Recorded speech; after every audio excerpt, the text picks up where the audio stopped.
between these two segments. But we look at renters, they gravitate towards townhouses, and there's a much larger swing towards units and apartments. But what this allows us to do is start to identify where the mismatches are currently in today's housing market. There's a disconnect currently between what renters want and what landlords are actually offering, and it starts allowing us to tap into an opportunity to close that mismatch. What we're doing with our segment survey is beginning to build a picture of what these buyers actually look like and the journeys in which they're on within the housing sector.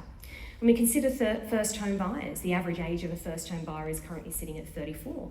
That's much higher in a market like Sydney that has much greater affordability barriers. But over time, the average age of a first home buyer is creeping older and older. But first home buyers, they are opting for smaller homes due to their lower income and first home status. But a whopping 63% of them would consider a unit or apartment, and almost half of them would opt to purchase new. When you look at a next home buyer, they gravitate towards the established housing market. 1/3 of them are purchasing outright. They're looking to trade up. They're using a large portion of cash and they're looking to sit in that dwelling for a long period of time. It is their forever home, 10 years or more. And then when we consider the investor, they're heavily skewed towards new. 61% would purchase new, and 26, about a quarter of them, want an apartment or a unit. Plenty of investors have very high income and assets, and there's an interesting opportunity here to guide investors towards new builds, particularly towards townhouses and apartments, to help close that gap between what we've identified between what landlords are offering and what tenants are actually wanting. But the core here is what we want to understand is what drives people to consider a new build. What is going to shift a buyer from the established market and consider a new? What gives that marketing edge? What's going to create a high level of inquiry for your particular listing? What our segment survey allowed us to do is actually understand what are the perceived benefits from our different buyer segments when it comes to established versus new. When you look at the established market, all of our buyer segments, the next home buyer, the first home buyer and investor, they all gravitate towards the established because they like it for its certainty and convenience. But when we start to unpick the perceived benefits of new builds, there are really some key differentiators. And this can help shape your campaign approaches, maybe the inclusions within your particular developments. When we look at the confidence in quality for a new build, this is really skews towards the next home buyers and investors, particularly for investors. They want that hassle-free if they're looking to rent out their property. But what it also identifies is a gap of educational opportunity for first home buyers. They don't necessarily see the confidence in quality when it comes to new builds. Financial benefits are also skewed in for new builds versus established, particularly for investors because of those tax benefits. But what's interesting here, it's the unique benefits that really does skew towards most of these buyer segments when they're considering a new build. And when we drill down even further, it helps to identify these differences. Next home buyers, they want to be able to have a new build that is bespoke, it is hassle-free. First home buyers are much more financially conscious, but they're also greener in their decisions when it comes to purchasing a new build. They want that passive design. They want those inclusions like solar panels. So there are some clear differentiators between those buyer segments and clearly can be used within marketing campaigns and perhaps even inclusions with your next master plan community. Now, in the first few slides, I've taken you through our segment survey, and over the next few slides, I'd like to take you through our matching demand report, which we released quite recently. Because we had that sentiment, we had that understanding of what do buyers actually think they want before they even hit the market. With the matching demand, we use search behaviour on domain. This is a unique proprietary data set that we have at our fingertips. And we mapped that out. We wanted to have an understanding of what people are doing on domain. How does that sentiment translate to actual outcomes on our platform? How does it behave in the real world?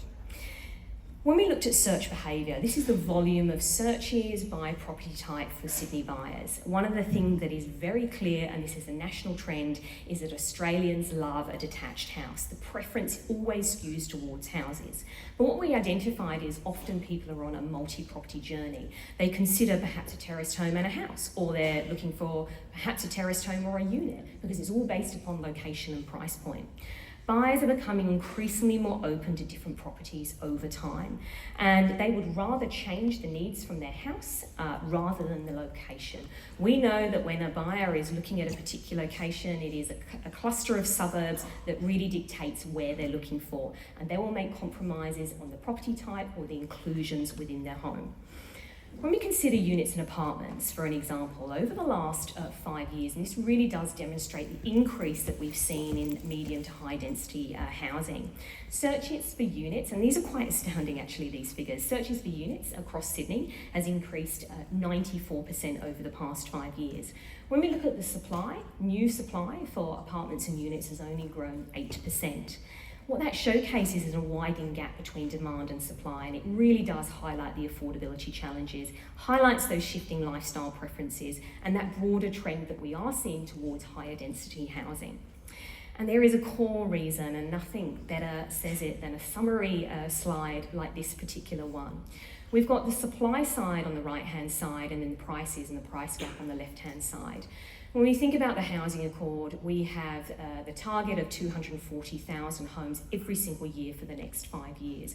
And when you map out where that currently sits across our states and territories, we are grossly behind that figure. So as it stands today, we are not going to meet that housing target of 1.2 million homes.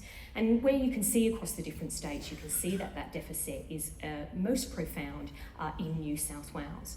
And the other problem with Sydney is the affordability barriers, and that's where this left-hand graphic also comes in. This shows the movement in price for houses and units over the last 20 years or so, and the price gap. Sydney has the largest price gap between houses and units. A house is more than double the price currently of a unit.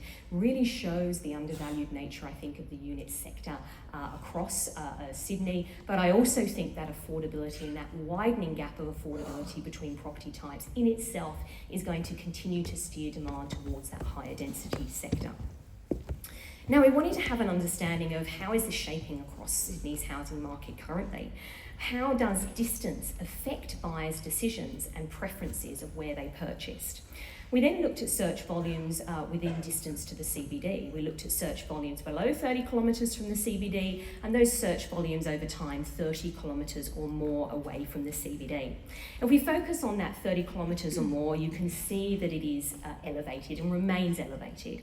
It peaked in 2021, and that is because we saw that renaissance of our outer suburbs, driven by the pandemic and driven by remote working opportunities. This was decentralisation coming bottom up from Sydney-siders deciding to relocate to those outer suburbs.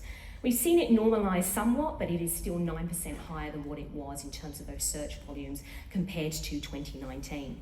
Below 30 kilometres, you can see it dipped slightly, but it actually remains relatively stable. It's down about 2% now compared to 2019.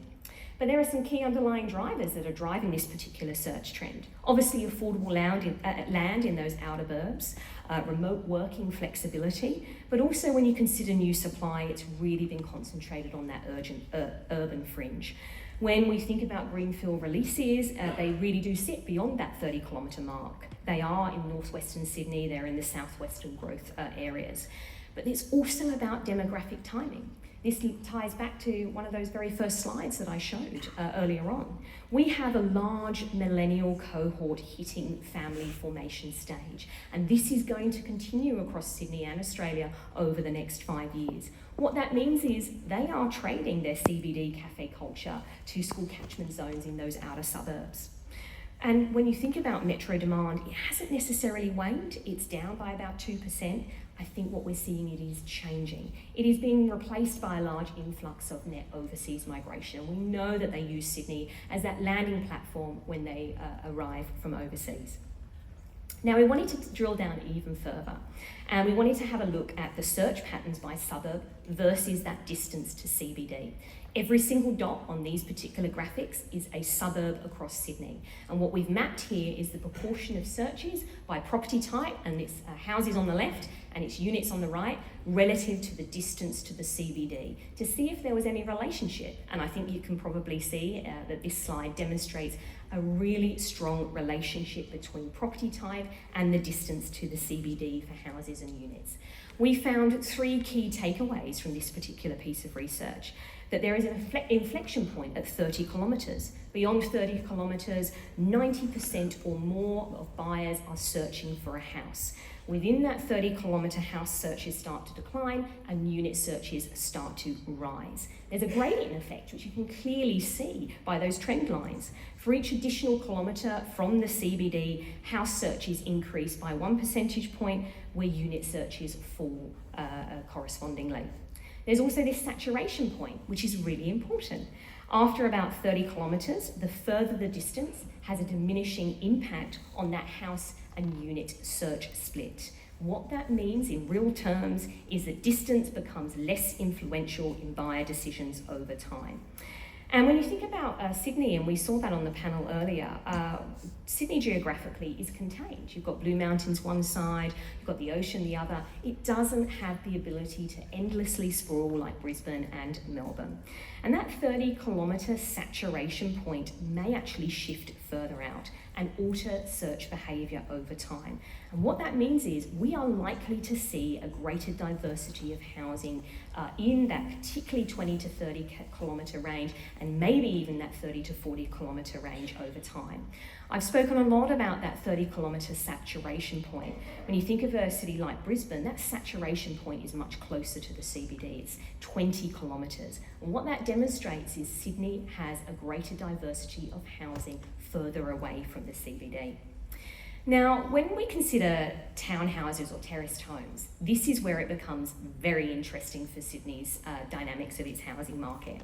There is absolutely no geographical bias from buyers when it comes to searching for a townhouse. Townhouses defy the geographic trends of houses and units. Searches for townhouses happen at the same rate no matter how far away a buyer is from the CBD. And this is great because we know that townhouses are versatile. They're efficient urban infill, they're bridging that missing middle which Sydney desperately does need. But what it tells us are two main points. Firstly, demand for townhouses are fairly uniform, which means it's fairly flexible in terms of the supply decisions.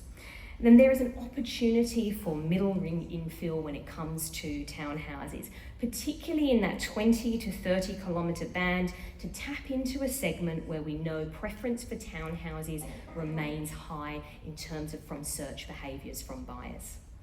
Now, we didn't just stop there in terms of unpicking the search behaviour on Domain. We wanted to go that next step and have a look at price point. So we overlaid not only the geographic distance to the CBD, housing preferences, but also price point. And I've actually never seen this analysis being done before, and I will show some maps in my final slides.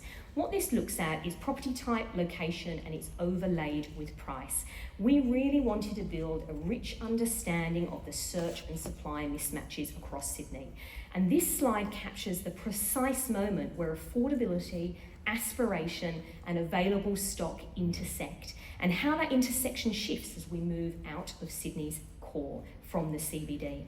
If we concentrate first on that houses along the top line, most areas you can see reveal that listing prices surpass the search price.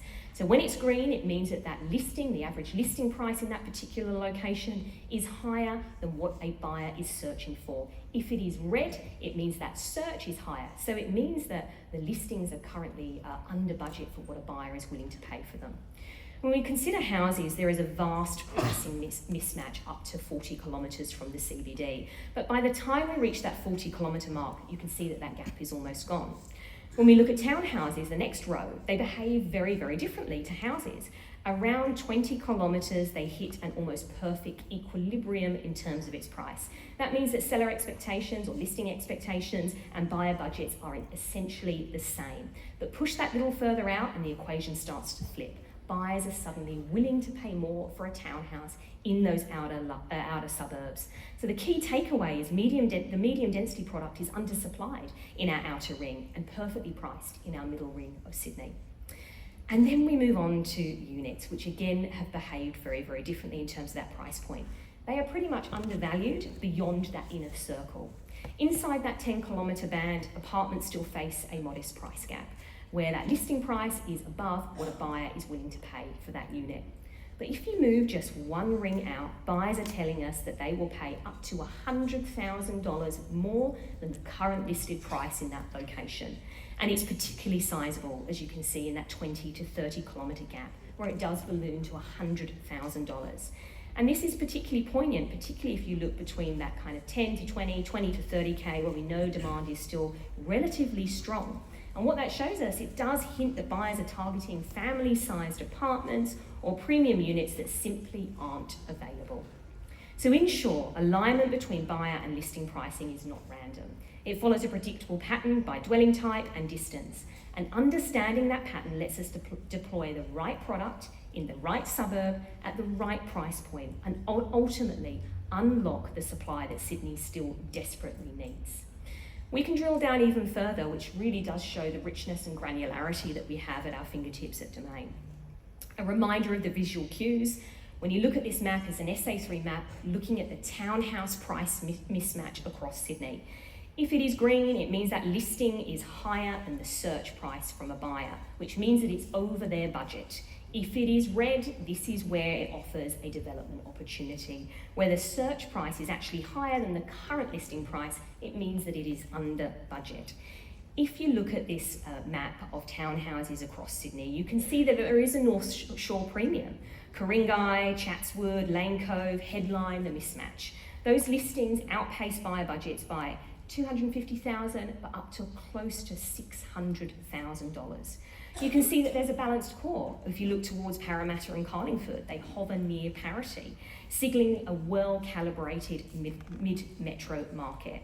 But there is a core mismatch that is really clearly evident in this particular graphic, where the product offering in the inner southwest just isn't meeting what buyers are expecting in that location. Auburn and Bankstown buyers are $70,000 to $100,000 above current listing prices. So the key message for this particular map when it comes to townhouses is that even inside Sydney's inner and middle ring, townhouse affordability is almost a postcode lottery. We've got six-figure mismatches in the North Shore, and that is premiums from those listings, to the southwestern suburbs where buyers are actually wanting to pay more than what is currently being offered. And my final slide is units across Sydney. Again, this is looking at SA3 areas, and you can see that even just comparing the townhouses and the units is very different in terms of the colours. Across Sydney, 2/3 of the SA3 areas now have buyers stretching beyond current listings. So ultimately, they are willing to pay more than what is currently being offered. There's latent demand corridors, particularly in the west and the southwest. You can see that deep red band stretching from Canterbury through to Mount Druitt and down to Campbelltown. In these corridors, buyers are already stretching their searching $100,000 to $150,000 above what the current stock is offering them. There are prestige and lifestyle enclaves where listing power is alive and well. And if you shift your eyes to the harbour and the beaches, so that's like Manly, it's the North Shore Mossman, Canada Bay and the eastern suburbs, all of those prestige locations, you can see that listings well surpass what a buyer budget, up to $400,000 in Manly. But what this really shows us is how complex and ever-evolving our property market is. We are aiming to enrich and unearth new insights for our developer clients. And you can see from the slides that I've shown today the depth of our current and comprehensive and unique Domain data can actually bring. So if you're interested in accessing any of our market trends data or site-specific information, we do have tools like Pricefinder and Market Trends. And if anybody is interested, just come and find the lady in green, and I'm happy to have a chat. Thank you.